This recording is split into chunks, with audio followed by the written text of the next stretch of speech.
as Rasulullah SAW was telling a story, that a man, think about this man, he killed 99 people. Well, many of us know it, just only for a reminder. Killed how many? 99 people. What do you think? What should happen to him? What should Allah do with him? You'd say that Allah shouldn't wait. Allah should kill him and then put him in hellfire, isn't it? Because he has done too much. Yeah? For him, what's happening?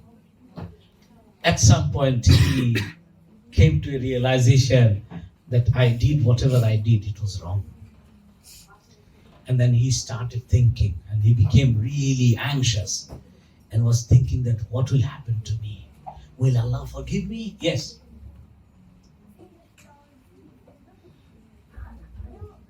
Come. MashaAllah, very nice. I want this. Come, here. Yes. What should Allah do with him? What should Allah do with him if you were a man in heaven? Why can't This man, I know he might forgive Allah. Allah might forgive him, isn't it? MashaAllah. That's what I was trying to say. What's your name? Rafiq. Very good. May Allah give you the best of the understanding of Islam. Alhamdulillah. Rafiq. MashaAllah. Okay. So, this man was contemplating. What will happen to me? Would Allah forgive me? Then he went to an abid, a worshipper. He thought, this man prays 5 times a day. He does the fasting and everything, all the rituals, the ibadah. Maybe he's a good person. He may give me good advice. He went. But he's not necessarily an alim or knowledgeable or a scholar. He is a worshipper, simple Muslim worshipper. He told him, and then this man, because he didn't have the knowledge, right? He couldn't fathom it, the problem. He straight away said, how dare you ask me this question? You're doomed. There is no chance for you to get to the forgiveness, because he didn't understand, he didn't have the knowledge. He didn't know, he didn't come across this verse of Allah. He didn't know about Allah subhanahu wa ta'ala. Allah is so merciful. He said, you're going to definitely go into hellfire. And then this man, his basic instinct of his personality is he is killer. So he got upset, angry, he killed this man. Okay, if I have to go to hellfire, so why not making a century? 99, just one more, 100. So he got upset because out of anger, now he is not into his sense, where he was contemplating that what would happen to me. And then after killing this guy, the worshipper, again he came to sense. And then he started thinking, oh, what have I done? I wanted to find out the salvation. I have done even more. SubhanAllah. So he is even worried. And then at some point he came across an alim, the scholar, a knowledgeable person. Because this scholar, the knowledge he has of Quran, where Allah is saying, قُلْ يَا عِبَادِيَ الَّذِي أَسْرَفُوا عَلَىٰ أَنفُسِهِمْ. Say, O Muhammad sallam, that, O my servants are my slaves, if you have done wrong, if you have transgressed, you have crossed all the limits even, you have become the worst of the individual human beings, La taqnatu min rahmatillah. Don't despair of the mercy of Allah. Because I am oft forgiving, all forgiving, no matter how much sin you come with to me. Right? Okay. So then he said, yes, there is a chance. There is a hope. That what you do is very simple. Can you see? When you want to turn away from Allah subhanahu wa ta'ala, when you're not turning away from Allah subhanahu wa ta'ala is the transgression, isn't it? So you are basically going into haram. But then when you then turn away from haram, and to Allah subhanahu wa ta'ala, it is a very simple thing. And that's what this scholar advised him. What is it? You just go, there is a place, a village. Can you see far from here? There is a village where the people of good deeds, the good doers, the saleh people, the people who do the amal saleh, the good deeds, they live there. So what you do is, you go to that village, stay with them until your death and follow them whatever they do. And that will be your salvation. Allah will forgive whatever you did before. And this man became so hopeful in his heart.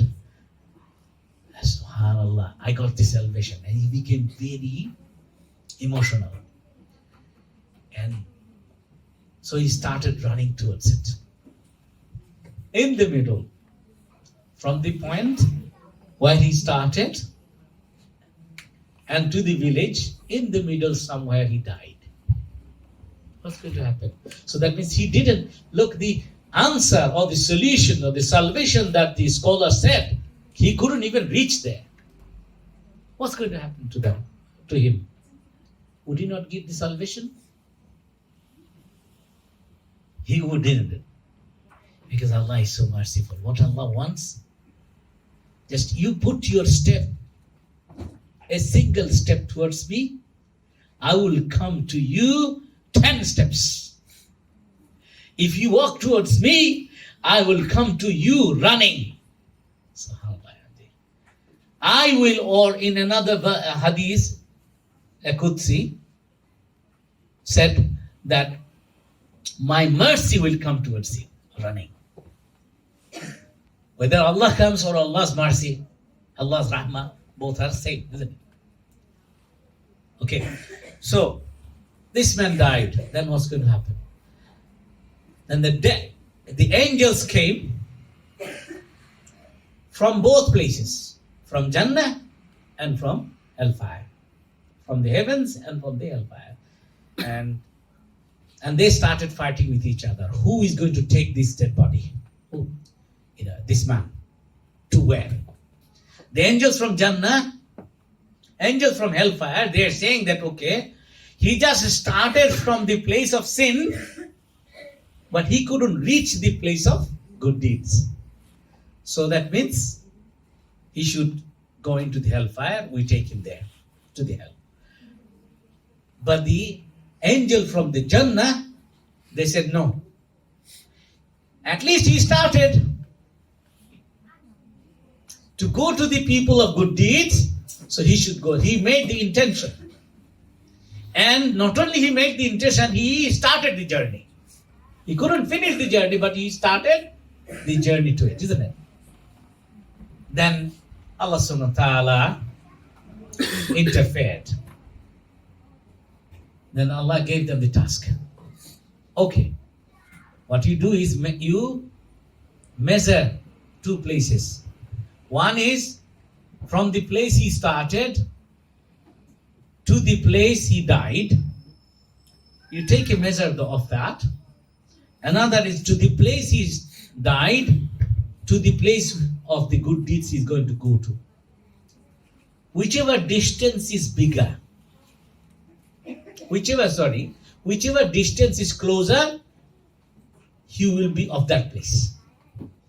So that means the distance, whichever distance will be smaller, isn't it? Subhanallah. Then the angels started taking the measure of it. What happened to him? Allah is so merciful. Allah again interfered without angels understanding it. They were taking the measure. Allah has given the command on the land now. Can you see? The land between the place he started from of the bad deeds to the place he died, Allah gave the command to that part of the land to expand. Allah. So that the distance becomes bigger. And Allah has commanded to the land between he died to the place of good doers to squeeze so that it becomes a smaller, which angels didn't realize. They were just only taking the measure scale, yeah? And they found out eventually what they're going to find is obviously he was closer to the place of good deeds. And then he was taken to Jannah. Can you see how much length Allah wants to go to save His slaves? Even after our death.